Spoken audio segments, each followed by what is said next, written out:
Hello everybody, welcome back for another video. Hope you're all doing well and that you're all having a great day. Welcome back for another weekend video where I take things a bit slower, or rather I go over news that I passed over during the week. I didn't get a chance to really discuss because I already make so many videos and there's always a large amount of news that I end up missing. So this is usually the chance where I have I take the time to talk a bit slower and kind of go over things. There's going to be a lot of opinions in this video. These opinions that are going to be expressed are definitely my own opinions. Oh, a quick side note about yesterday's video. I have never seen so many comments about a microphone. It's actually quite interesting. So this is the normal microphone that I normally use. I'm pretty sure you all get that by this point. I'm sure you can hear it. But the other microphone that I purchased is going to be a travel microphone. It's not my new everyday microphone that I'm going to be using all the time. I think there were some bit of confusion about that because I mentioned in the video that it was going to be like my part-time microphone, but I guess a lot of people maybe didn't pick up on that. It's pretty much if I have to go somewhere if I'm traveling for around 2 to 3 days so that I'm actually still able to make a video and that I'm not making anything about the news that's happening, I have that travel microphone because the microphone that I'm currently talking on weighs a couple kilos, a couple pounds, probably more than most microphones should actually weigh. It's quite heavy. So if I'm traveling, I have to pack the entire thing up. It's like a 5-minute procedure to then kind of rebox it into the thing so that it doesn't get damaged during transport. I had another one like this before and it actually did get damaged as I was transporting it because parts of it are very fragile, especially like I guess you call it like the pop filter, so that it doesn't make my P's sound as strong. But yeah, the other one that I have, the sound quality is actually excellent on that. So I was kind of confused why so many people were not complaining, but talking about that it sounded absolutely horrible. I made sure that I did research before I actually bought it. I, for like weeks, made sure that it would sound okay.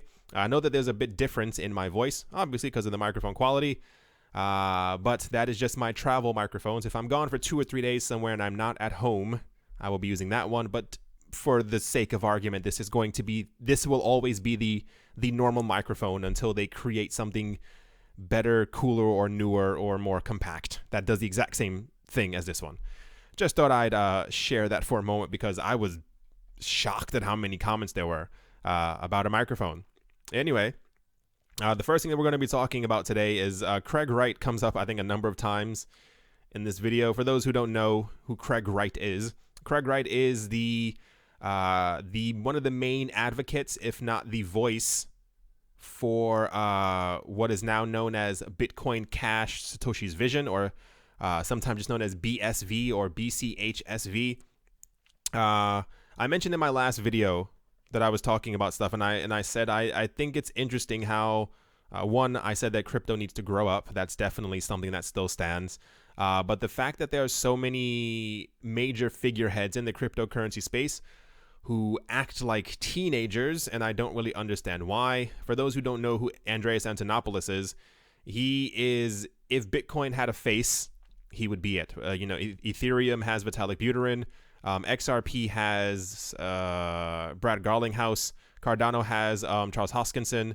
Bitcoin, as it is, as we do not know who Satoshi is, Andreas has pretty much become the face. He's, whenever there's like a discussion or something happening, a panel somewhere, he's usually flown out, and he is the voice of reason as to why people should use Bitcoin or exactly what Bitcoin is, so that people have a bit of a better understanding as to exactly what it is. Kind of just goes from there. Craig Wright has recently stated that he's a couple of things, which I'll also hop into in a second, pretty much pertaining to Andreas Antonopoulos, saying that he's kind of working on the wrong side. Craig Wright, who is one of the most controversial commenters in the crypto space, came up with a direct criticism against Andreas Antonopoulos, one of the most prominent Bitcoin evangelists. Antonopoulos, who supports the current vision of Bitcoin, goes against the more extreme ideas of Dr. Wright, who sees the need to take over the Bitcoin network to achieve what he sees as the original version of Bitcoin. I try my best to stay away from crypto politics. I think at this point it's actually completely impossible because at its core, if we only just had Bitcoin, that would be something completely different. What it kind of comes down to is that we have multiple versions of other protocols that believe that they are Bitcoin. We have other coins who are considered altcoins, who think that they are better, quicker, or faster than Bitcoin. So it's it's completely impossible. For what it's worth, I'm pretty sure if you've seen my other videos, I stay as close to the center as possible to make sure that I fail a couple times. I'm only human. I try to give a very like objective thing for every single project. There's certain projects that I just simply don't like, and it's not. I think people get confused with me not liking projects and trying to stay like central or in the middle of everything. It comes down to certain projects, and I'm not going to name them. They are just complete trash.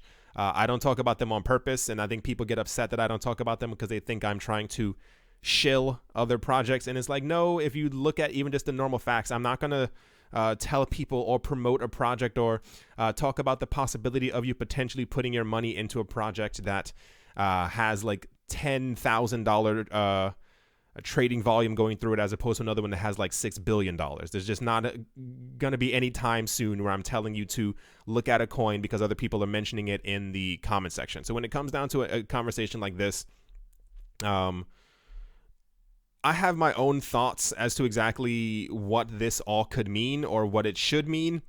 What it comes down to, at least in this argument, is that Craig Wright believes that Bitcoin Cash SV, Bitcoin Cash Satoshi's vision, is the real Bitcoin, and that anything that the number one Bitcoin core, the coin that we have, the number one, anything that it does is completely wrong because it goes against Satoshi's vision, which is kind of weird because Craig Wright also believes that he calls himself Satoshi Nakamoto, which is kind of the weirdest part of all of this. Like you wouldn't name a coin Satoshi Vision. You would kind of just call it like Bitcoin MV, like Bitcoin My Vision.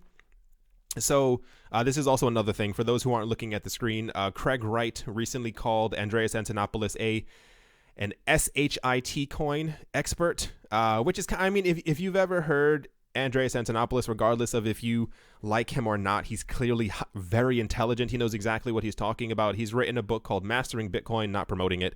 He's also written another book called Mastering Ethereum, where he pretty much just goes into detail exactly like why these protocols and these coins are going to be used. He's even said before, Andreas has said before in the past, he said, even if it's not Bitcoin, the idea is that the idea is out there. Should every single crypto be completely wiped away by a storm, something else will arrive the next day because the idea of a decentralized world is already there. So part of the arguments for those who maybe just really don't get it, I've noticed a lot of people who are relatively new to the cryptocurrency space may not really get it. A lot of you may just be here because you heard that Bitcoin was cool, or someone may have recommended you to the cryptocurrency space. The main argument comes down to the fact that Bitcoin, the number one coin that we have right now, does not plan to do any on-chain scaling. So you know what a blockchain is. You know, it's the thing that makes up the network, all the transactions. Everything that's supposed to make Bitcoin quicker is going to happen off-chain or is going to be a side chain. If you speak English as your first language, you should get what a side chain is or off-chain means.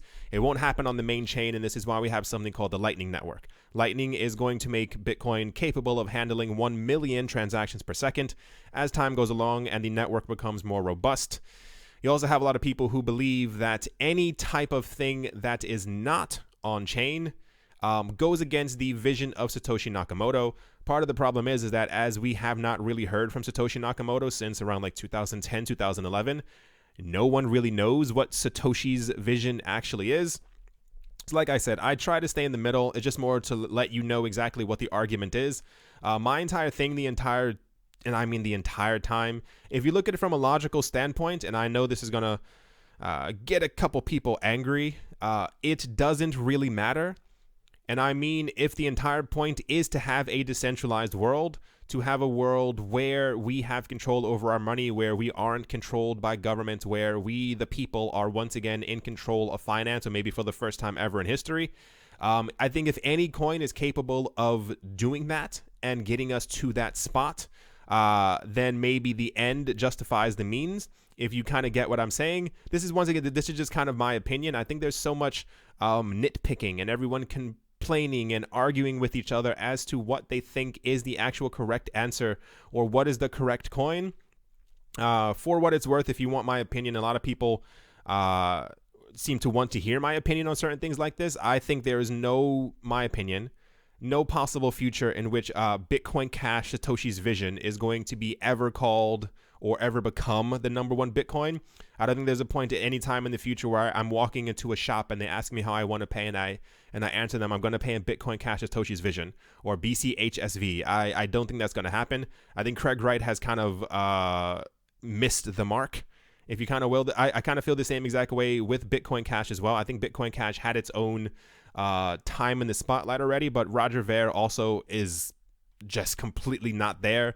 There's a certain way to go about promoting things. There's a certain way to, if you have the chance and the clout and the opportunity and the know-how to create your own Bitcoin, and you waste an entire year just arguing with other people and having press conferences where you talk down to other people as you're sitting on stage, or you have like video chats and you like put up your middle finger to them, you kind of miss your point.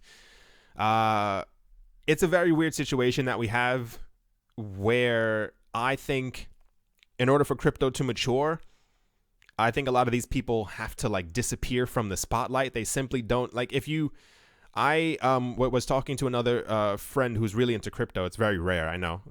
Not many people have friends who are actually like deeply into crypto. We were talking about the actual future of the cryptocurrency space and how to make it better. And it comes down to so many people in the cryptocurrency space. If we just didn't hear about them anymore, if we had a situation where we, like the top 30 coins, if about 7 different coins disappeared, I'm not going to mention the names of these coins. I'm pretty sure you can gather from my last 700 videos exactly which coins these are.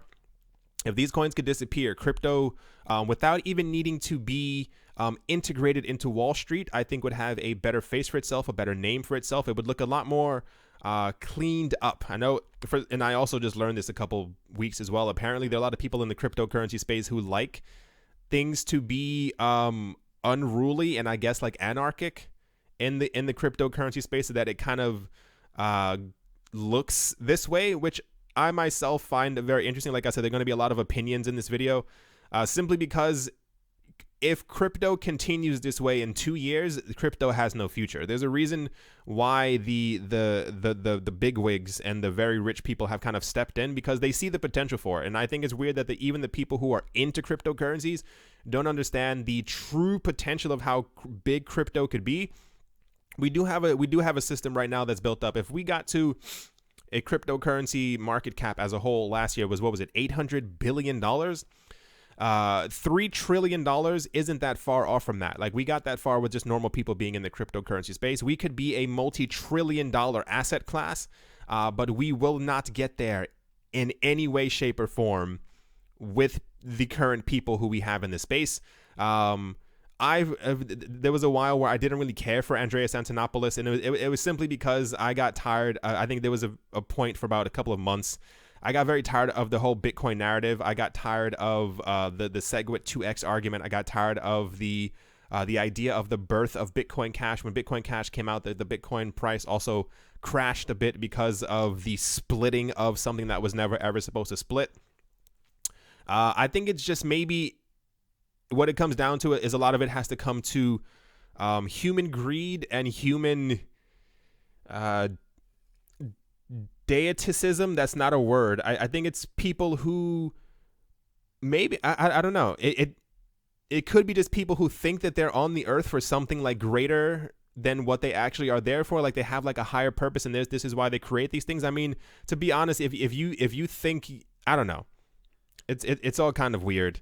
Like I said, these are all my opinions. This is kind of how I feel about it. As time has gone on, I haven't been into crypto since the very beginning of it, but I've been here long enough that I've seen the separation of minds from certain projects. Like, these people who used to work together, who were, I could only assume, relatively good friends, kind of branching off from each other, and kind of, you know, name calling is completely unnecessary.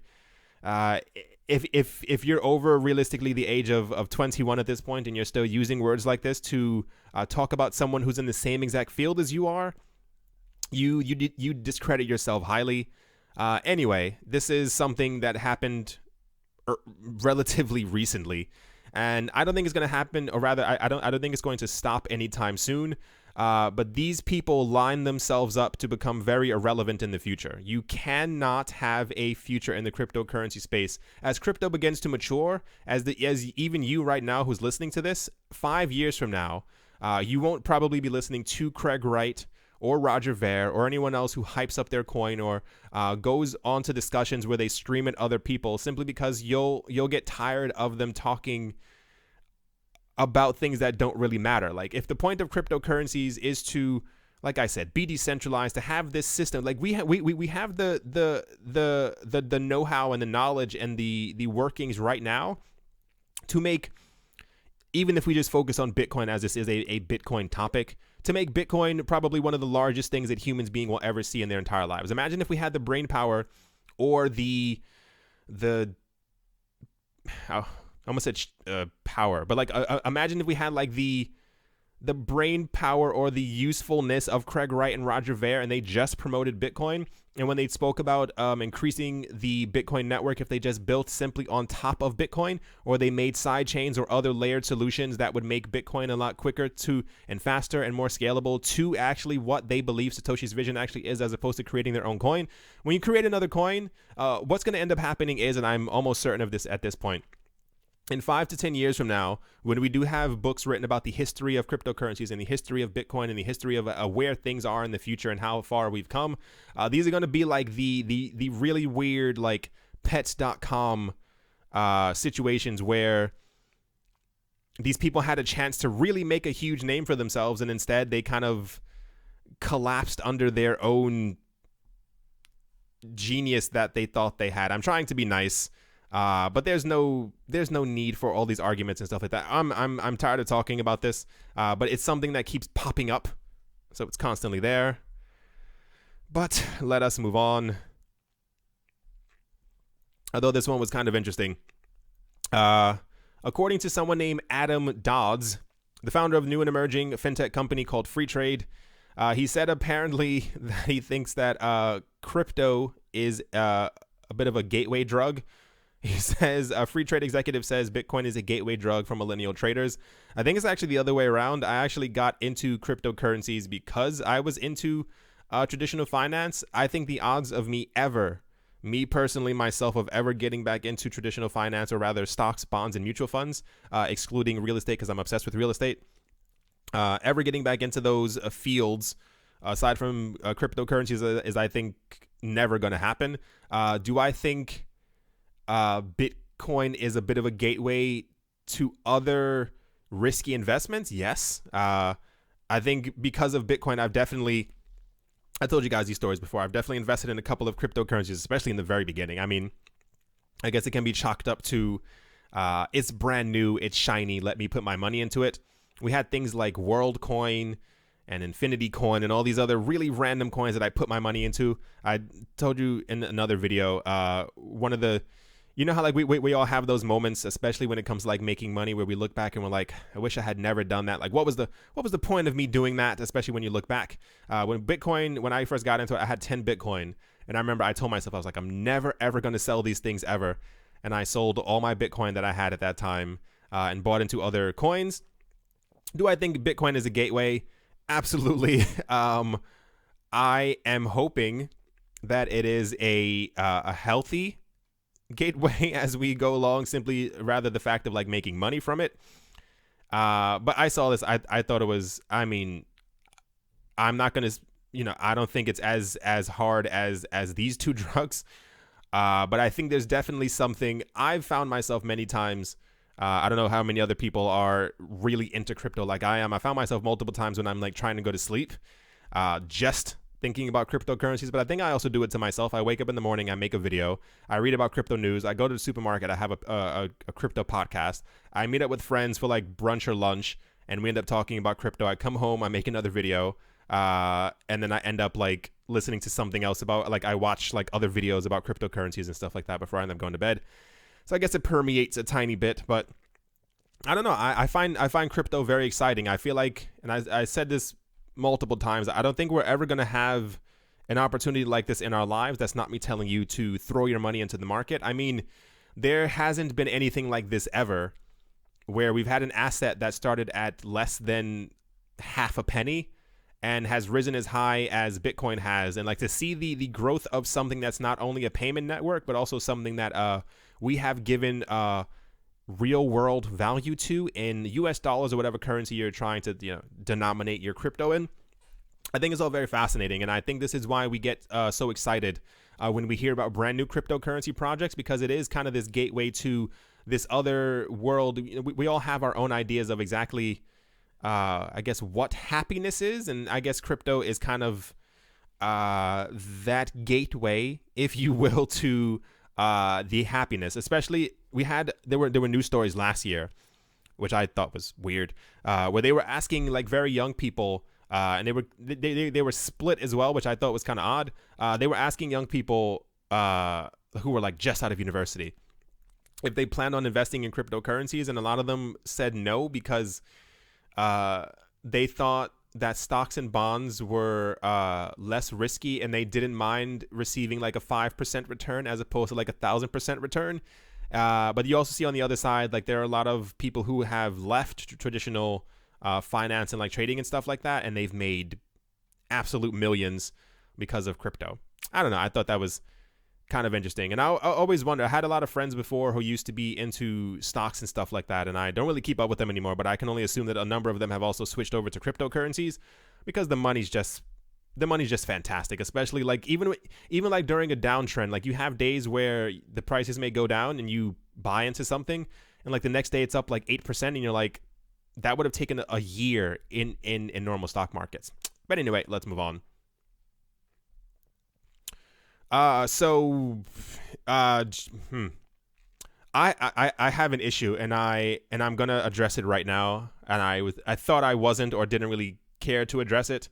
A lot of people have been asking me why every time I say the word Tron or I get into a discussion about Tron that I kind of like huff and puff, or I change my tone and stuff like that. I don't do it on purpose. It has to be, what's the word? Not psychological. Something that happens in the back of your mind without you really realizing it. Tron, I think, and I'll lay it all out right now. I think Tron is a very interesting project. I liked the idea of Tron. I thought Tron sounded ridiculous because I grew up watching the movie Tron. Was it like from the 80s or something like that? When I was a little kid, I used to watch it. And I was like, okay, yeah, that's really cool. So when I heard that there was a cryptocurrency called Tron coming out, for some reason in my head, I can only picture these people in like neon spandex, like driving around and stuff like that. So that's kind of one of the reasons why when I say it, it even feels weird just to say Tron, because I can only associate it to a video game movie. And on the other side, Justin Sun, if you love Tron, go for it. By all means, have fun, have your day in the park, enjoy. I've seen that he's done very questionable things when it comes to the Tron project. There are a lot of people, maybe it could even be the circles that I travel in. I could be completely biased simply because I am a believer in Ethereum. I'm a believer in EOS. I'm a believer in Omise Go. I am now more or less a believer in Bitcoin, or rather the potential future of where Bitcoin could go. So when I see other projects that kind of float around and haven't really delivered, as far as like, if you go to Google and you type in 2018 and type in like Tron partnership, all of the partnerships that Tron is supposed to have had, that Justin Sun said, weren't actually partnerships. Like when they said they were partnering with that company, some cloud, whatever, something like that, blah, blah, blah. And the partnership ended up being that Tron was just using their services, and they said it wasn't an actual partnership. Like I said, that's just my honest opinion on it. I still try to talk about Tron news because I do think, even after all of that, I think Tron has too much support that it's not going to do well. I think if we end up having a bull run, Tron is obviously going to do well. I think people mistake me not liking a project with the fact that I think that the price will never go up. I think that's ridiculous to even kind of think that. I.e., there are a number of coins I do not care for, but that doesn't mean the prices of them aren't going to go up. We had an $800 billion market cap last year. There were at least, I could have pointed out around 130 coins to you that I know are not useful and should not be used, but the price of them are definitely going to go up. I think if Tron had actually put a better foot forward, or I don't know, it could just be completely cultural. A lot of things that Justin Sun has done in the past, he's noted that it kind of not customs and stuff like that, but it comes down to this is typically what's accepted or what I have seen accepted before. Like the same exact thing when it came to like the plagiarization of the white paper for Tron. People were looking through it, and Justin Sun said, no, this is just kind of how things are done where I'm from. So it could be completely cultural. I don't know the entire thing of it. It also comes down to the fact that, I mean, realistically, I am invested in around 12 to 14 different coins. I have a hard time, in my own opinion, investing in a video game sounding coin. That's just one of the things that I kind of feel about this. The same exact way when I was talking the other day about Mimble Wimble and Grin and Beam, I saw the comment section light up and people were like, the name sounds ridiculous. It does sound ridiculous because crypto's a ridiculous place. Bitcoin also sounded completely insane. No one, try to remember the first time you heard the word Bitcoin. It only has a normal sound to it now because you've been in this space for so long. It sounded ridiculous the first time you heard it. I'm pretty sure you laughed the first time you heard someone say the word Bitcoin on the news, or your friend walked up to you and said, have you heard about Bitcoin? You had no idea what was going on. Same exact, I can't shake it with Tron. Yeah, that's how I feel about it. I guess that was the not even reading about what we're supposed to be talking about. That's people keep asking why and I don't not like it. Like, I think it has a potential future. Like, we have a lot of people in the cryptocurrency space who like do like not stress tests. Well, they do stress tests, but like they'll check a platform to see like if it's actually up and running and if it can do well. And Tron does actually run. Like, there are dApps on top of Tron that do work, that do run, that people do use on a daily basis. So it is a workable thing. But it's like, I feel like, and this is just one of my own opinions, I feel like we have enough coins. I feel like every coin that keeps coming out is, like, to be honest, we had like 7 coins that came out last summer that were all trying to be an Ethereum killer or to get rid of Ethereum. I feel like that job can be left up to like one coin. Or maybe even if you're going to try and come for Ethereum, make sure that Ethereum can't ever upgrade.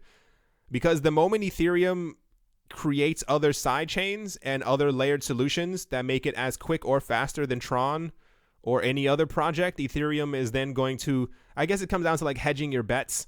This is once again comes down to the tribalism of the cryptocurrency space. So many people think, and I don't get this at all, how many people think that only one coin is going to survive?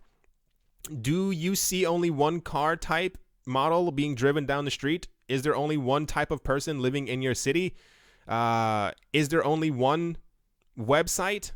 Is there only one business? Like, is Apple the only company that exists in the entire world? I don't get where that narrative came from. I suggest, and I mean this in the nicest way possible, if you believe that there's probably only going to be one cryptocurrency that survives after all of this, I would just implore you to do your own research. There's not one crypto for only one thing. While technically, yes, you could potentially have a situation where one blockchain could be built up and therefore, you know, be as robust and as useful as every other coin combined. The same argument could also be had for, we could have a situation in the world, technically, yes, there is a 0.00001% that Amazon could buy up Apple, that they could buy up Samsung, that they could buy up every computer company and every other company in the world and just become this gigantic mega force. It's definitely a possibility if they get enough money, but the odds of it happening are very slim. So I understand being a maximalist of a certain project, but to think that that project's going to be the only one, I'm not sure where that narrative came from. Yeah, I'm trying to be as nice as possible because I don't get it. I don't understand. Like, I keep seeing a lot of people talking about that Ethereum's going to be the only coin and Ethereum's going to be so-and-so, or that Tron is going to... There was something last summer where Justin Sun posted something on his Twitter page, and he was asking people like what they wanted built on top of Tron, and people were like, I want Utron, which is supposed to be like YouTube, and they wanted like Appletron, which was going to be like a Tron computer, and they're asking all these things, and it's like, what is everyone talking about? Like, Tron isn't going to be the only coin. Ramble done. It just open your minds, realize that there are going to be more than one project. Even when you listen to like the hyper Bitcoin maximalists, they typically say that even if we have a situation where Bitcoin does become the internet money of the internet, it'll probably still encompass around 95 to 98% of the entirety of the cryptocurrency space, according to them. And then we'll still have 2% that'll be comprised of around 20 other coins who still take up a huge portion of the other market cap and also are being used in some sort of other way. I don't know where that narrative came from, but it needs to be squashed right now because I think it's just a bit too intense for my mind. So after all of that, what this kind of comes down to is, where is it? Somewhere around here. Justin Sun asked Vitalik Buterin to help him review the TRON white paper.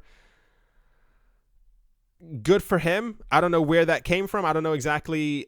I feel like, did you guys see, what was it? It was, what was it, last year, or was it the beginning of last year, where Kanye West went on to Twitter and I think he was asking Mark Zuckerberg for like $15 billion or something like that because he was going bankrupt. I feel like there are certain messages that you should send maybe like through like a direct message, like a DM, or maybe you should like send them like a letter in the mail, like a nice, like nicely written letter with like a stamp on it, like, you know, like, you know, you pour the candle stuff on it and you stamp it like really nice, you know, make it look cool. Why you would ask one of your largest rivals? I mean, Vitalik may very well say yes. He may definitely, you know, be nice enough to kind of help him. If you remember before in the past, we've definitely seen Vitalik Buterin shoot acid darts at Justin Sun. So I don't know. Maybe Justin Sun's a very nice guy. I've never met him. Probably not going to meet him. But yeah, he asked Vitalik Buterin to help him on the TRON white paper. And that's mainly because TRON has been accused of multiple times of actually just copying and plagiarizing and stuff like that. Like I said, once again, he said that it was part of what he thought was okay. It's just a very weird project. Like, there's nothing about TRON that really draws me to it. Like, there's, once again, opinion video. Everything that TRON can do, Ethereum can do. Maybe not as quick, but when Ethereum has Plasma and Constantinople on it, it'll be able to do what TRON can do. Is it that you like the name TRON? Do you think it sounds cool? Do you like Justin Sun? Do you like the selfies that he keeps uploading? Like, Cardano is also capable of doing what TRON can do. So can XRP. Like, if we have side chains on XRP and on the Ripple protocol, it can do. I don't know. Maybe it's just that people, I don't know. Maybe everyone just has their own thing. Everyone has their own thing that they're really into. Like, I guess I'm into Ethereum because I know a lot about it. I've been into it for quite some time, so I understand the goal of what they're trying to accomplish. Like, I understand what XRP is trying to accomplish. I get what Bitcoin is for. I even get to some sort of way kind of understand what Litecoin is for or why Litecoin is there. I hope, to kind of finish this segment off, I hope that 2019 ends up becoming a year where coins prove themselves.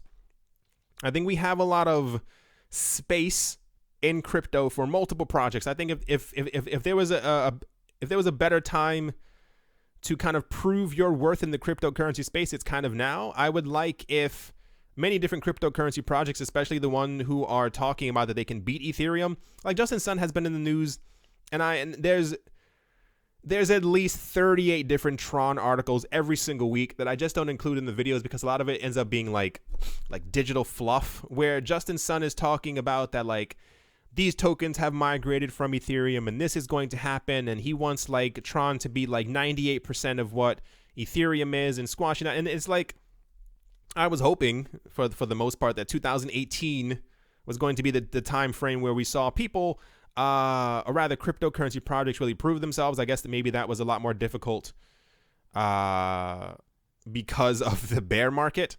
But I mean, I would love to, and I mean in all honesty, I think it would get my heart going very fast if we saw a situation where TRON was directly next to Ethereum in the market cap, and then kind of past Ethereum.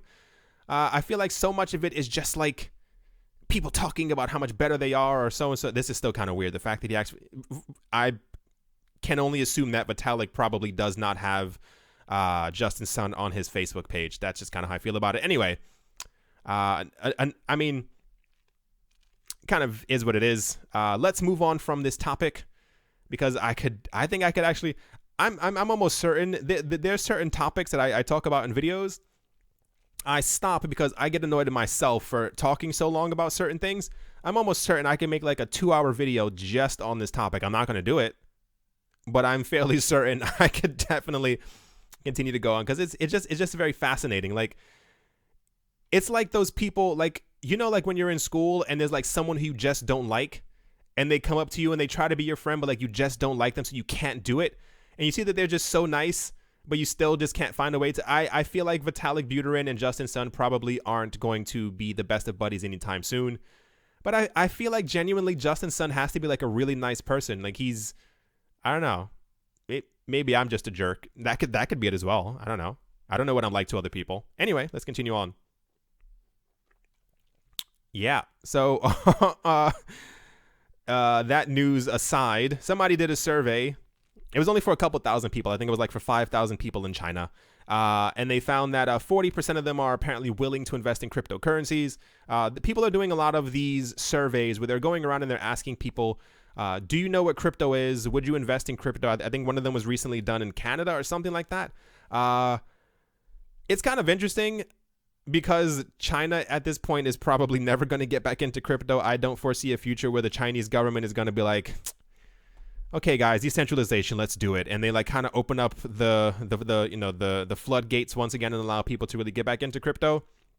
We always chat about China at least like every 2 or 3 weeks when it comes to cryptocurrencies.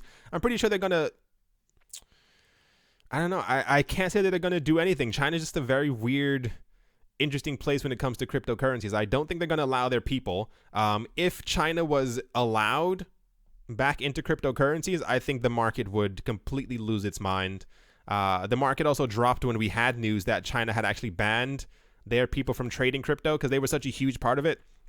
I saw a documentary before where they were talking about why people in China are becoming so rich, and it's because they went from a period where if you lived in like a Western country, let's even focus on like Europe and let's say like North America, we had a period where we went from people writing checks and stuff like that to us, going from writing checks to like swiping cards and stuff like that and using these payment processors and using Swift. We had this whole transitional period where now we are getting into like the idea of digital currencies and stuff like that, where China transitioned from their former economies and their former the way of life to a situation where they didn't even have a chance to be able to deal in swiping cards and stuff like that or tapping chips, and that they moved completely to like this digital world where they kind of have right now. Like even there was a thing they were showing in the documentary where people have like QR codes and this is how you send people in rural China like money when you're trying to pay them for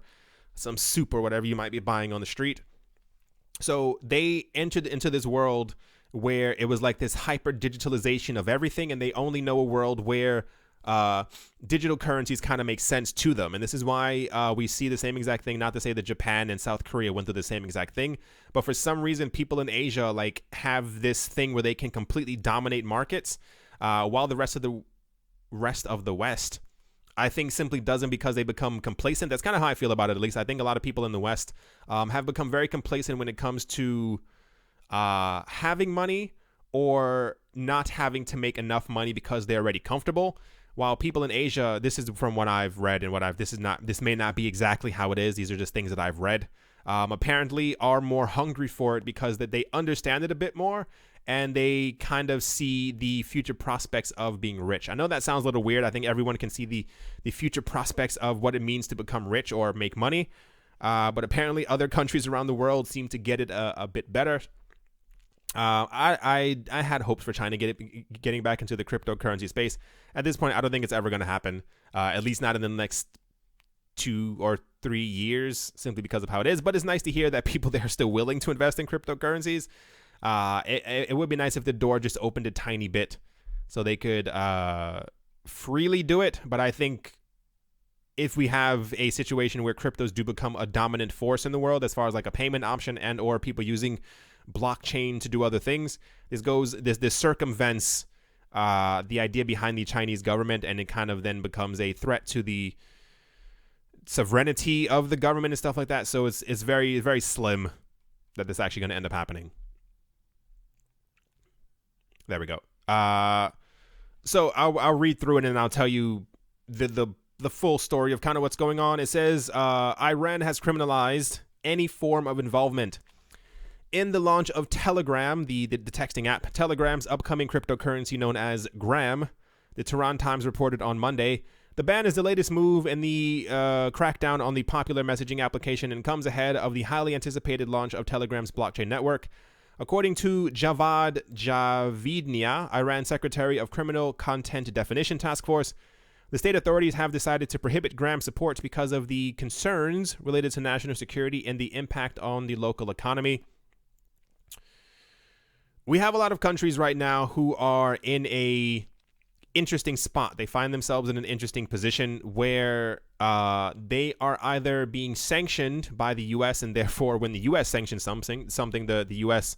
The rest of the world has to follow those sanctions. So we have a situation where certain countries are trying to make their own cryptocurrencies. But they're also announcing that they are finding security tokens and also even ICOs to be completely illegal because, I mean, it's difficult. They're afraid of, they say, that it could have to do with like national security, but a lot of countries who have been under a oppressive regime have figured out that social media and cryptocurrencies are pretty much what they need to get out of this section between a rock and a hard place. And there's a huge, I guess you can use the word crackdown on them trying to do exactly what China is trying to do as far as like blocking all of these things within their country, because we are now at the point, to reiterate this once again, where crypto is large enough, and I think it's interesting that it happened over the course of a 10-year period, where cryptocurrencies are large enough that they can make a difference in many other countries around the world, to the point where, imagine your country, wherever you are, imagine you're texting at whatever app you use to text through Wi-Fi and stuff like that. They announce that they're creating their own cryptocurrency and your government bans it or criminalizes it. Like, imagine if Instagram made a cryptocurrency and your government was like, no, you can't have that. So very interesting times. These are the times that were spoken about by many of the early Bitcoin maximalists. We don't have, a lot of them have not disappeared, but they're just not in the spotlight as much. I don't know what their main reason is for not being in the spotlight as much anymore. But they were talking about before that we would eventually have these situations where governments would try and crack down on cryptocurrencies as hard as possible, because I think things would change very quick in a number of countries if countries did allow things like this. We've also seen in many, not to get political, we've seen in many other countries as well where protests were happening and people were texting each other through like a new app that the government didn't know about, and people were organizing marches and protests in about like 2 hours as opposed to weeks, and having to put in like a pamphlet to be able to have the right to be able to protest, which is also interesting. But yeah, it appears that Iran has banned support for Telegram's crypto, and I can only assume that they're probably going to ban it as well for Kick and any other project as well that ends up coming up with some type of crypto. Interesting. Next up, Charlie Lee, the creator of Litecoin and the managing director of the Litecoin Foundation, spoke about the reason why Litecoin stood the test of time in an interview with Vlad Kostia from Crypto Insider. On the reason why Litecoin continues to stay in power and succeed, Charlie stated that the first reason is that the coin is fair, adding that people dislike supporting coins that are unfair. He went on to say that the other reason is that the marketing term of the coin being the silver to Bitcoin's gold, stating that it is the kind of self-fulfilling prophecy. He said, so it's easy to understand and it helps people get in and gives them a reason why Litecoin is valuable. And I think just the fact that Litecoin has I assume it's supposed to be Litecoin. That Litecoin has been around the network and it has been very stable, hasn't had any downtime, hasn't been attacked. It's protected by its own basic mining machine, end quote. The idea is that, I don't know. Charlie Lee pretty much is saying that he thinks that Litecoin, he said this for quite a long amount of time as well. This has been his kind of narrative of what he thinks is the reason for Litecoin, that it's meant to be as a supporting player on the cryptocurrency team that is Bitcoin, and it's always supposed to be like a bit of a backup. I myself do have some Litecoin, so I am coming at this more from a not I have it and therefore I'm going to talk about it and hope the price rises, but more like a realistic standpoint. And I know people don't, and I can't apologize for my own opinions because it's just how I kind of think. I feel like I feel like we have so many cryptocurrencies in this space right now that maybe not all of them are needed. I think Litecoin had a very interesting time in the spotlight, but because of the actions, or rather things that took place in 2017 and 2018, I think that there are at least 5 other coins that are a lot better and quicker than Litecoin. That's not to say that Litecoin can't scale or will not scale, but I give you this question to ponder. Give me a reason why Litecoin is going to succeed over TRON, over EOS, over Omisego, over XRP. We are at a stage right now where multiple protocols can do the exact same thing. We have multiple. The point of Litecoin was meant to be as like a test net for Bitcoin, i.e., if you wanted to test something or implement something on the Bitcoin network, they would use Litecoin almost like a guinea pig. And I know that sounds kind of funny, but it's the honest truth. This is exactly what they would do, and it was kind of weird. Like, it was almost like the people from Litecoin didn't mind as much if their network exploded, because it was for the greater good of Bitcoin. That was one thing that I always found a little weird. But what it comes down to is that we have multiple other coins that are better than Litecoin. They're quicker. They're more robust. Litecoin is getting like a bit of a boost right now because it looks like Lightning and a number of other things that are on top of Bitcoin are either on the Litecoin or are going to be added to Litecoin. I can see the reason, or rather, it's just really weird. I think so much of crypto, I'm waiting for the market to finally move. I think that's the nicest way of saying it. I think Litecoin will succeed if we get confirmation that Bakkt is going to use it, if it's going to be added to the NASDAQ, and if other like major cryptocurrency funds end up adding it to their fund. And I mean, like, as far as like venture capital firms and like hedge funds and stuff like that. Like, we do have a lot of crypto hedge funds. They've typically denominated themselves. It's usually like 50% Bitcoin, and then it goes down to Ethereum, and then XRP, and then EOS, and like a slew of other random coins.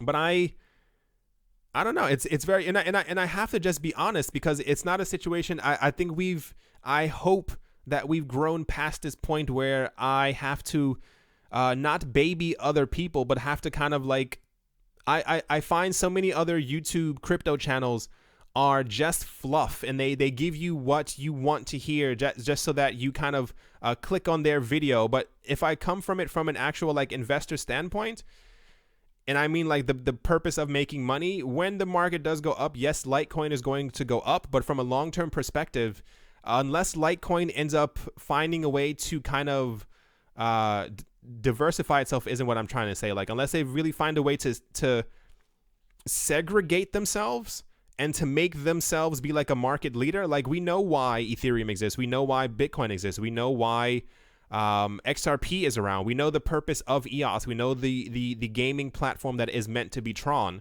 But to be used as a test net for Litecoin, or to be like something complementary to Litecoin, that doesn't seem like a use case for me. It doesn't seem like something that is necessary. I have my own gripes with Charlie Lee simply because he keeps pushing this narrative that his coin is meant to be something that's meant to like stand behind Bitcoin holding a shield as Bitcoin fights with a sword, and then kind of pat Bitcoin on the back after and say, yeah, you did a good job. Yeah, I'm here. I'm your, what do they call it, a wingman? That's kind of, I don't know. It's very weird. One of the reasons why Litecoin could probably succeed as well is simply because of the name, because it's been around long enough, and the fact that it hasn't collapsed is kind of the same narrative that you get from like people who talk about Bitcoin and like Bitcoin surviving. They say that any day that Bitcoin's network hasn't been compromised or hasn't been destroyed or is still around, is one more day that the blockchain gets longer and more robust, and therefore the network is more secure by the number of people who are on the network, as more people are constantly coming in every day.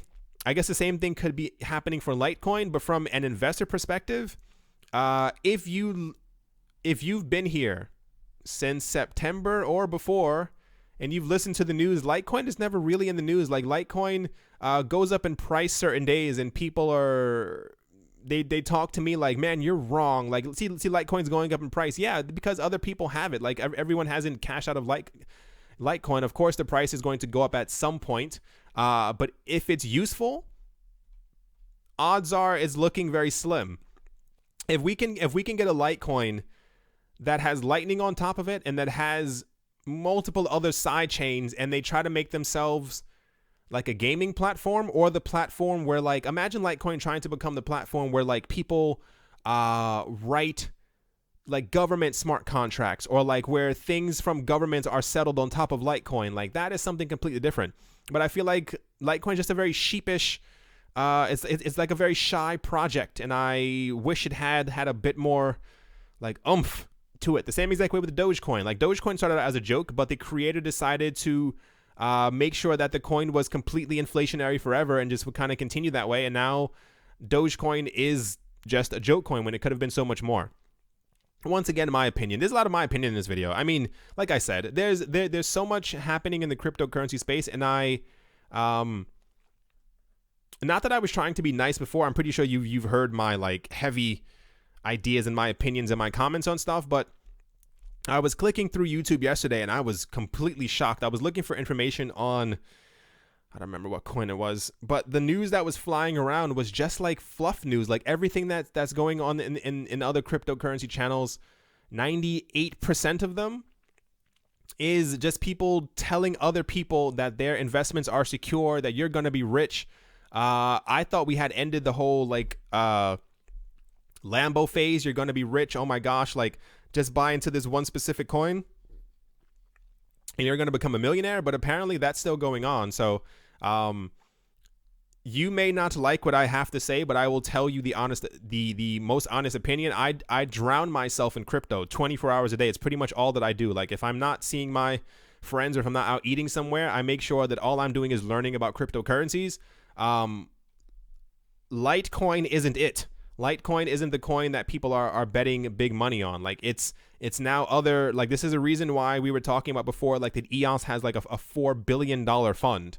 All these other coins, all these other projects, I'm sure you've noticed. This is why I said if you've been here since September, you've noticed when Litecoin is in the news, it's typically Charlie Lee talking about why Litecoin has a use case. It's never really talking about why Litecoin is spectacularly amazing and why it's going to survive, and why the New York Stock Exchange is, from the get-go, they're only going to launch Bitcoin and Litecoin. I don't know. You get what I'm saying. I'm pretty sure you all got it. So there's without reading through it because it's a lot of text, they talk about the scalability issue that we have in the cryptocurrency space when it comes to being able to make sure that cryptocurrency projects and blockchains are able to expand properly in all directions to be able to handle a number of transactions that they have on their network. There's a research paper from Cardano, or about Cardano, where they talk about like new side chains that are going to allow proof of stake. I have my own opinions about Cardano as well. I love Cardano. I think the idea of Cardano is very cool, but I feel like a large part of it hasn't been executed.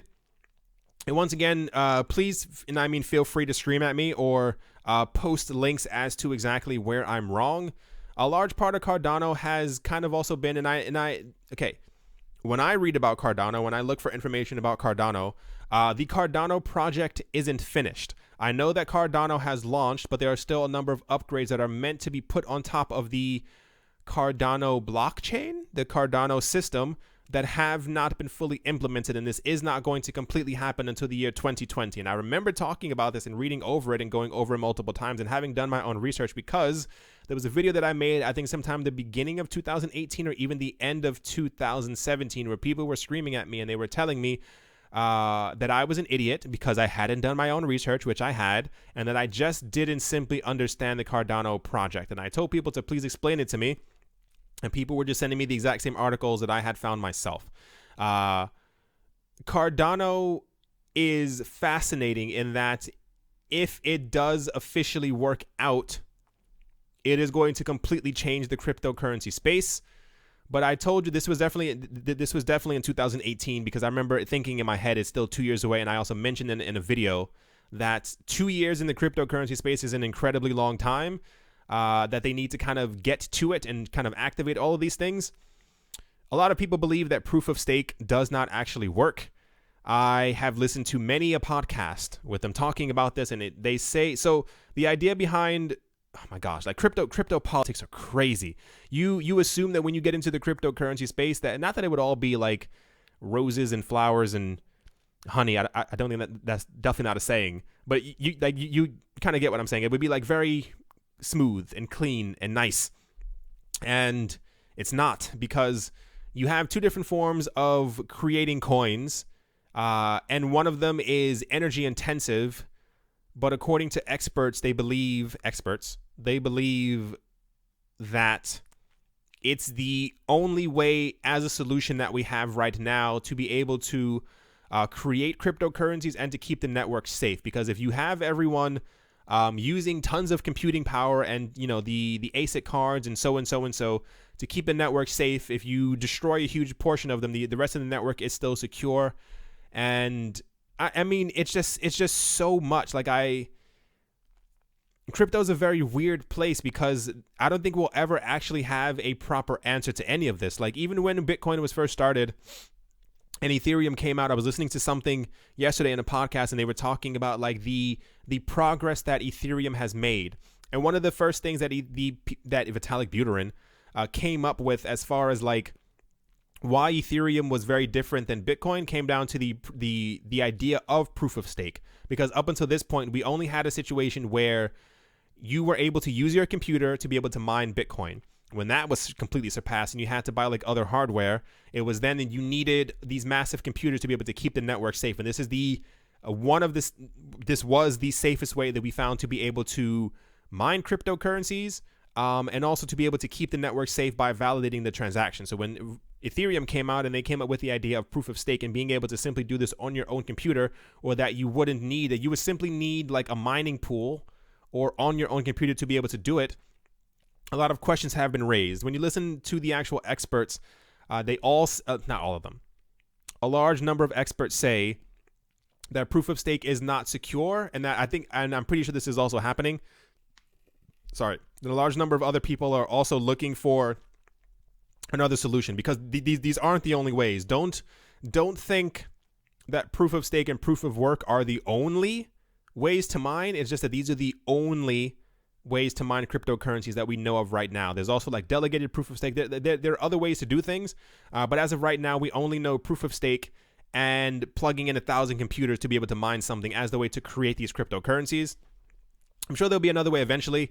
A lot of coins, and this isn't Cardano exclusive, a lot of coins are going to have a number of side chains, because as far as we know, even these majorly cool, awesome projects, they all still have limitations. Like they have situations where your coin may be able to do 5,000 transactions, 10,000 transactions per second, but there's usually even a limit to that, unless you like hard fork, do stuff that isn't as decentralized, and you kind of make moves by yourself, or centralize the project a bit more. Not to say that this is going to happen with Cardano, but you get what I'm saying, where things are tightened a bit more, so that you can have. This is the reason why Binance can handle. I think Binance can handle 1 million transactions per second. This is what I'm pretty sure Changpeng Zhao said before.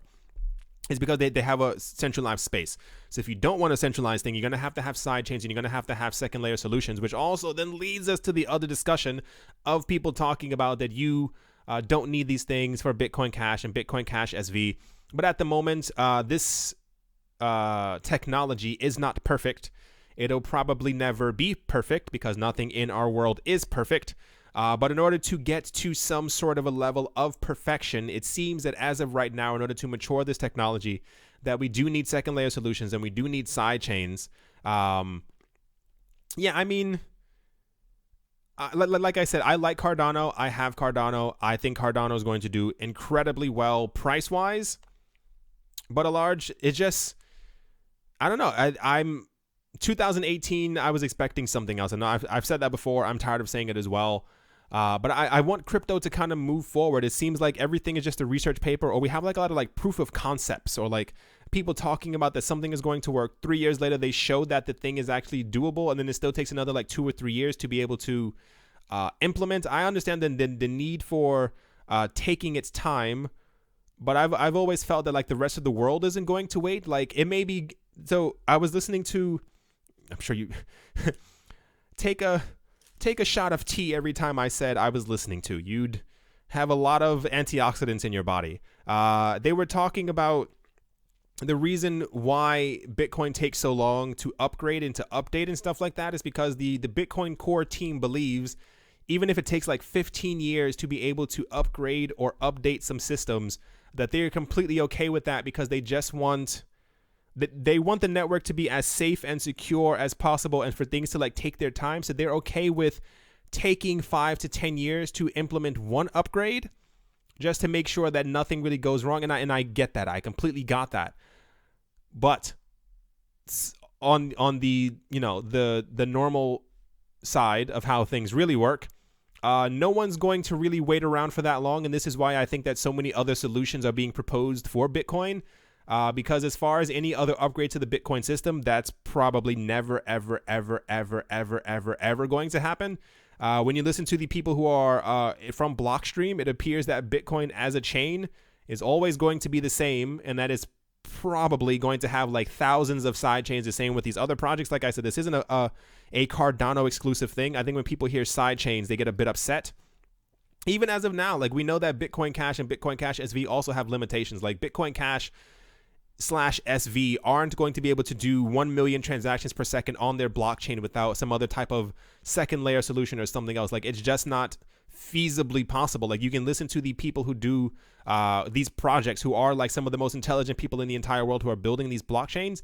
They all say the exact same thing. They say there are limitations, and this is the reason why we have side chains and other layered solutions. Anyway, let's move on from this topic. I think it's very interesting. I want to say that Cardano is going to do well, but it's very difficult to say. There were coins about 2 years ago that I also thought were going to do very well. But I think a lot of times coins kind of trip over themselves, or like a lot of things that are concepts just kind of remain concepts, because you can say I created a cell phone that can fly through the air and can transport people from New York to Beijing. And it's a great concept, but you have to kind of get it to work. Not to say that Cardano's a mobile phone that's trying to take people to Beijing. It's just, I don't know. So much of crypto is, I can't even say that it's just talk. It's just, I think everyone's trying to figure out a solution to things, but I think things could be a lot more simpler. I think everyone is trying to kind of like outdo everyone. Everyone wants to have like this new, cool, amazing thing that no one else has ever heard of before. And I feel like if we just kind of simplified it and just kept on adding side chains and stuff like that, like even when they, the people who were talking about why Bitcoin is never probably going to change, is because they found out that even if with the implementation, sorry, I had to stretch my back. I've been sitting in the same position for a while, talking about why Lightning is so important is because they figured out that they can, with like side chain solutions and the use of the Lightning Network, you can build dApps, you can build ICOs and all this other stuff on top of Bitcoin just through the Lightning Network solution and other side chains and other layered solutions and stuff like that. It's kind of interesting. But let's move a little further. We spoke about part of this, I think yesterday or maybe the day before. Jed McCaleb, who is the co-founder of Ripple and Stellar, is back in the spotlight because of his recent remarks concerning other projects in the cryptocurrency space.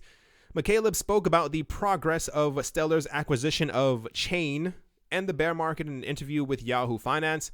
The CTO of Stellar started by elucidating on Stellar's recent acquisition of Chain.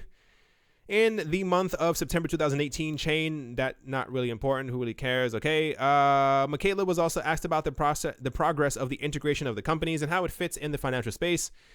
Also not that interesting. Where is it? My goodness. To this, the co-founder stated that the major factor that kept Chain motivated was the need for a public network.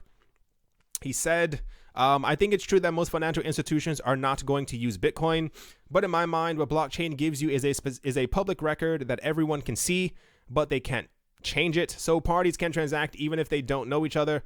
So you still need a public chain. It doesn't need to be the Bitcoin blockchain, but if it's not a public chain, then you're missing the point, end quote. For some reason, Mr. McCaleb thinks, and this was in the other video and I think another article that I also didn't have, Jed McCaleb has said that he thinks the only coins that should be around are Bitcoin, Ethereum, and Stellar. He's also said that he thinks that financial institutions and also other places as well are also not going to use Bitcoin. So they're probably not going to use Stellar. So I can only ascertain from his statement that he means that Ethereum is going to be the only coin. I know that's not what he means. I don't know. It's just it's very weird. I think Jed McCaleb's an interesting person. I feel like, in my own opinion, myself, I think Stellar is not relevant at all anymore. The point of Stellar being created by Jed McCaleb and creating the Stellar Foundation institution, whatever it's called, was to get a one-up on Ripple, which it has not done and it is not going to do, regardless of the one or two partnerships that Stellar does have. Stellar isn't it's not competition to Bitcoin. It's not competition to Ethereum. I think XRP has left it in the dust. I feel like Litecoin has more of a use case than Stellar. Side note, because I feel like people want to hear this or know this, I do own a bit of Stellar, not an enormous amount. I do keep in mind, this is I want to make money channel. So I do think that potentially, in my personal opinion, that holding some Stellar could result in the next bull run and you making money. Just going to leave it that way. But I feel like that the people from there, okay, I'll put it to you this way. What's the saying? It's like the people who scream the loudest have the least to say. I feel like that Jed McCaleb realizes that a large part of the projects that he's done in the cryptocurrency space are no longer relevant, and I think that Stellar is one of them. I don't foresee a future where Stellar is going to be this massive platform. The Ripple team, if you look at the news that they have in the countries that they're opening up, I think they just opened up an office in China or something like that. Like they are making sure that they get to every single edge of the corner, and they're focusing on countries that don't like Swift or maybe are trying to find an alternative to the current financial system that we have right now to be able to, maybe even they want to get into cryptocurrencies. And the Ripple team is there for that. If you remember, because I remember, for the larger part or all of 2018 and part of 2017, we really didn't hear anything from the Stellar team about any partnerships. During the course of 2017 and 18, Ripple acquired around, I think, 300 like actual partnerships, not like we're using their cloud services, like we are actually partnered with them. And then those banks came forward and said that they were going to use the either RippleNet or that they were the institutions who announced that they were going to be using XRapid. Once again, tell me if I'm wrong, find me, of the 300 that we know about that Ripple has acquired over the past 14 months, find me 5 that Stellar partnered with. And I don't mean their IBM thing, that we also got news about that they were planning on using their blockchain, but not their actual token. This is not me. I mean, you all have to understand, crypto is going to change very quickly. I try my best, and I mean this in earnest. If you've been here for a while, you know I mean this. I try to give you who I believe are going to be the winners. I hate the word shill. It sounds like an illness. I try not to boast about or tell you about coins that I don't think are going to make it. I absorb crypto all day. It's all I do. Stellar does not have the same clout as Ripple. They are probably never going to have that same clout or that same energy. Neither is Stellar ever going to ever going to get to the point of Bitcoin. Ever. Neither, and I would be shocked if they ever made it past Ethereum. Once again, I'm feeling very opinionated today, so maybe this is the reason why I'm sharing so much stuff with everybody, but I feel like people are losing focus on as to exactly what's happening in the cryptocurrency space and what is really going on. Remember the video that I made? It was, oh my gosh, what was it? It was a couple of months ago, and I think the market had just gone down once again because of Bitcoin Cash SV, and I made a video about like the actual like future of Bitcoin, and I spoke about like, remember it was like 38 tabs. And I went over all the things that were happening. I think people keep losing. I think everyone is so focused on acquiring altcoins or acquiring coins that are less than 1 cent or that are 1 cent or that all these other things. Like I'll definitely tell you about coins that will go up in value, that will make you money, at least in the 1 to 2 year term. Like I'll tell you about Kin, I'll tell you about so and so, I'll tell you about all these other coins. But the main focus, if you're into crypto for 2 years, you plan on making 100K, cashing out and buying a tiny house, more power to you. Then this is, I'm here for you. If you plan on holding on to your crypto for the 5 to 10 year period, I am definitely also here for you, and you should be paying attention to the coins that are being heavily focused on. When you hear about people on Wall Street and in NASDAQ talking about, remember the other stock exchanges around the world who were talking about that they were also going to be launching their own cryptocurrency trading platforms and the cryptocurrency this, and they're going to have derivatives, and they're going to have so-and-so in their futures markets and their blah, blah, blah. It focused around about 5 coins, and Stellar was never one of them. So this is why I think it's kind of weird that so many platforms and so many cryptocurrency exchanges and cryptocurrency whatever are like aiming shots randomly in the dark at anyone who they possibly can to try and discredit them. I don't know exactly what their main overall point is, but I think they're doing it out of simple desperation. This is why I think we also see like so much fighting between like on stage between Bitcoin Cash and Bitcoin Cash SV, while the people from Stellar have been kind of going off at the mouth. I think it's just another way of them to kind of ease their own frustrations, because I mean it has to kind of suck. Imagine dedicating 5 years of your life or 4 years of your life to creating a platform that nobody wants to use, or that you had like one major company talking about using it. And then, I mean, especially if you left Ripple because you were trying to create something that was going to be bigger than Ripple, and then you failed publicly and everyone has like records of that. Like, it's not even like this is like something happening behind the scenes, like we just can't like find documentation on. Like, even on Ripple's page, they have an entire section where they show like the top like 100 of their partnerships, and that's not even the other one. Someone, I don't remember who this person is, I found it on Reddit somewhere. There's actually someone who documents like in PDF form, I'm pretty sure you'll be able to find it, like all of Ripple's partnerships, and then you keep scrolling for like 13 and a half minutes and they're just all there. So once again, I think if you are into Stellar to make money, I think you are probably in the right place. I think especially right now where the price is, not financial advice, if you are already holding Stellar, I think logically, if we end up having a bull run up to even where we were before in prices, you stand to make a nice chunk of change. However, for the future, 10 years from now, I don't see Stellar being competition to anything unless 2019 completely surprises me and Jed McCaleb this entire time has been hiding 150 partnerships that he plans on announcing every other day during the course of 2019. Then I'll be like, okay, they're definitely better than Ripple. To that point, I think this is just another coin that I don't think that we need, that I think that was created out of spite. Same with many other coins. Like a lot of the other Ethereum killers that we have are from people who used to work with Ethereum or through the Bitcoin core team, and they left and created their own coin, and now their coins are kind of floundering. So I can only imagine what that's doing to them psychologically. But yeah, let's move on.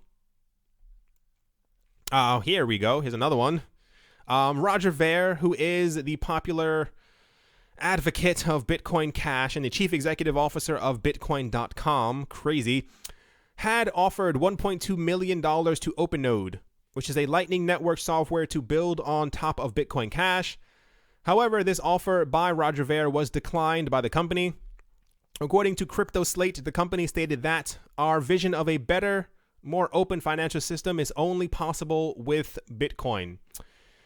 Ver, in his video of Bitcoin.com, stated that the scaling limitations of Bitcoin and the Lightning Network, he mentioned that off-chain scaling use of the Lightning Network for 10 billion people might take over 100 years for Bitcoin.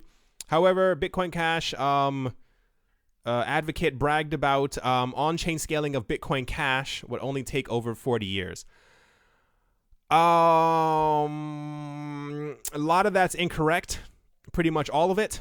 This made news earlier this week. Obviously, this is why the news that I missed, where people were talking about that he offered someone or a company $1.25 million and they completely rejected them. Imagine what that, oh my gosh, can you imagine offering somebody money and that much money and they tell you no, and then they announce that they only plan on doing this on the real Bitcoin? It is not going to take 100 years for Bitcoin to become large enough with the Lightning Network. It may logically only take until the end of 2019, if not 2020. The speed at which the Lightning Network is actually expanding on the Bitcoin network is actually completely insane. We don't logically need we don't need 100 years. I know the simplest way of saying it. We needed probably about a 10 to 20x of where the Lightning Network is right now as far as the capacity of the amount of Bitcoin on it to be able to properly handle everything. What the Lightning Network pretty much does right now is it's like not a cushion. It's like it's relieving stress from the Bitcoin network. This is why we've seen so many other Lightning Network apps and nodes and stuff like that coming out, because it's operational. It may not be as large as we needed at this moment, but Roger Ver in the past has, I told you guys in another video, he's changed the name for some reason, and I don't understand why you would do this. I don't get it. On Bitcoin.com, which Bitcoin Cash owns, they had a section where you could actually buy cryptocurrencies, and they were offering both Bitcoin, the number one coin, and Bitcoin Cash on their website. But they changed the name of the number one coin to Bitcoin Core, and they changed the name of Bitcoin Cash to simply Bitcoin so that people would get confused, and people were buying Bitcoin Cash, which said it was just Bitcoin, trying to send it to their actual Bitcoin wallet, the number one coin wallet, and it wasn't working. Wonder why. So he said stuff like this before. This is also, I think, out of desperation. This is another coin that I personally don't, and I'll tell you exactly why. I don't even care. Bitcoin Cash and Bitcoin Cash SV, in my opinion, don't need to exist. Regardless of, I don't understand this. This comes down to the one coin argument once again. I don't know where this narrative came from, that there's only going to be one coin, that there's only one solution to scaling Bitcoin, that there's only one way that Satoshi would have won. And no one knows Satoshi. No one knows what he wants. No one knows where he is. He's not messaging anyone. He's not emailing anyone. Craig Wright isn't Satoshi. Roger Ver said before that he was Satoshi. He's not Satoshi. He's definitely not Satoshi. We know for a fact right now that Bitcoin is not going to scale. The main core chain is not going to scale at all. It's going to remain the same exact way unless they come up with a proposal that is agreed on by the entirety of the network that will have something implemented on top of it. This is the only option. But we will have side chain solutions such as the Lightning Network, which I think is funny that Roger Ver is also trying to get Lightning Network put on top of Bitcoin Cash. Think about that. These coins don't need to exist because we have Bitcoin. Everything that these coins can do, Bitcoin can also do. Regardless of the block size debate, we know that there's another solution to be able to handle 1 million transactions per second. And it's exactly what he's trying to get put on top of Bitcoin Cash. It's the Lightning Network. We know that it's possible. We know that it works. It's been tested. It's been used the entirety of 2018. We know that, like everything else, coding isn't perfect, but we know that the Lightning Network does function, and that as time goes on and more people are working on it and more people continue to join it, that it's going to be worked on. It's going to become more robust.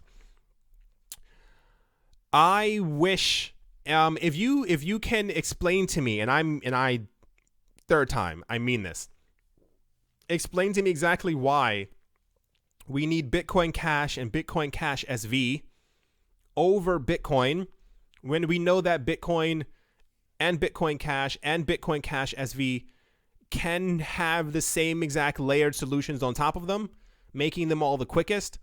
Why spend your time investing in coins that we probably know aren't going to make it? You should be able to feel in your heart that there's never going to be a point where you're going into a Starbucks and you're telling them, I'm paying in Bitcoin Cash Satoshi's vision. Those words will never pass your lips because you're never going to say them. You know it.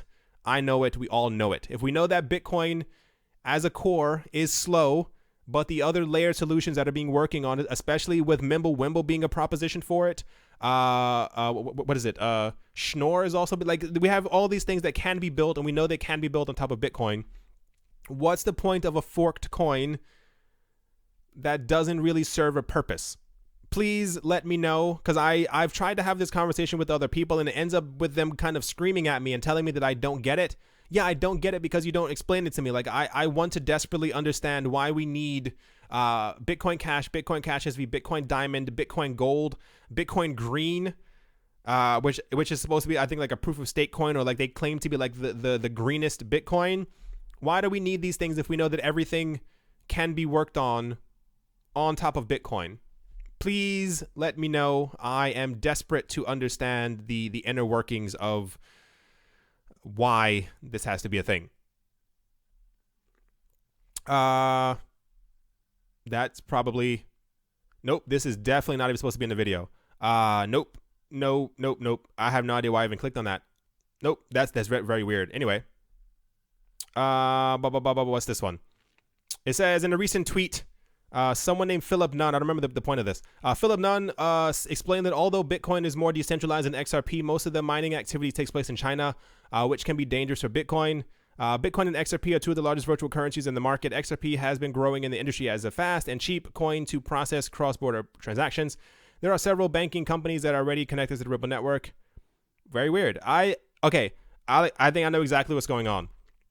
Before I made this video, my computer is bad. I think I actually have to get a new one, and that's not even like a joke anymore. For some reason, if I have too many tabs open, it kind of like freezes itself, and like it's very, very odd. Like, this is like probably pushing my computer to its limits. And I had to like restart my computer, and I must have clicked on something, because a lot of these are things that I just didn't really want to talk about, so I don't really understand why they're kind of here. Maybe somewhere along the way they opened themselves because they desperately wanted to be spoken about. That could also be a thing.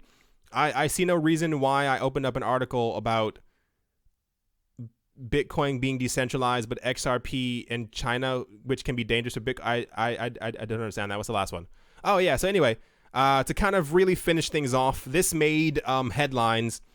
Internet retailer known as Overstock has announced that it intends to become the very first major U.S.-based company to pay part of its state business tax in Ohio using Bitcoin. I think a couple of weeks ago or something like that, that it's now legally allowed in the state of Ohio to pay your taxes in cryptocurrencies. And for some reason, this made headlines all over the place because the way that the articles were writing it out, like here, is that Overstock was paying all of their taxes all over the place across the entirety of the US exclusively in Bitcoin.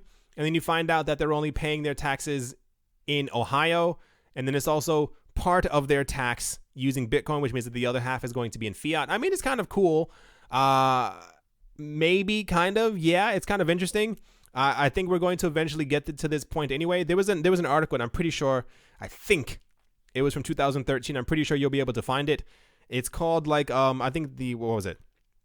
Type in like IRS pay taxes Bitcoin 2013. You should be able to find it. There was an article many years ago where people were talking about and how excited they were that you could finally pay your taxes to the IRS through Bitcoin, and how this was like a new turn for the cryptocurrency space. And apparently that was also like not really a thing. Like I think there was some section of the IRS, I think you could like send them your Bitcoin and then they would transfer it into fiat and whatever the case might be. So yeah, that's kind of cool that they decided to do that.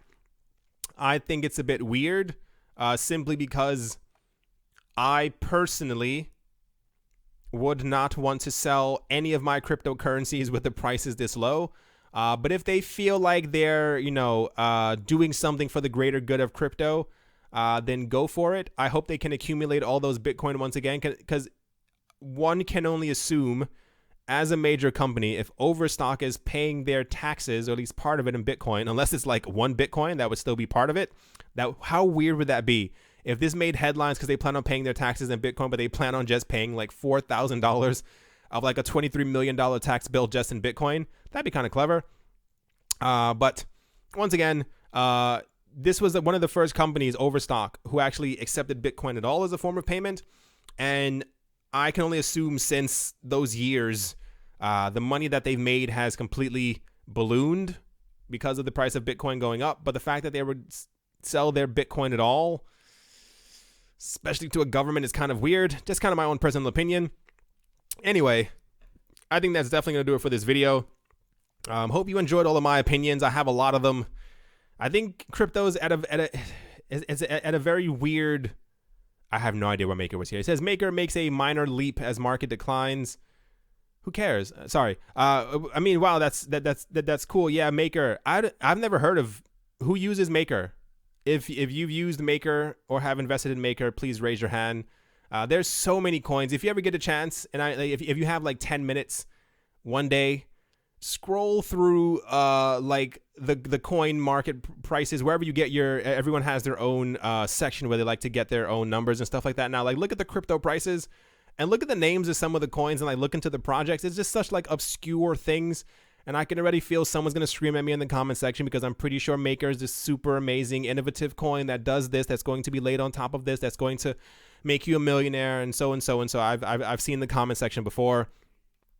Like, really look at the coins that are out there. Some of them are just completely, like, you wonder who made these things. But I mean, we also had a situation in 2018 where we had over 1,000 coins completely collapse because they have no purpose, and they're probably not going to be adopted by any major institution anytime soon. But, oh yeah, as always, please, and I mean this in earnest, make sure to always do your own research.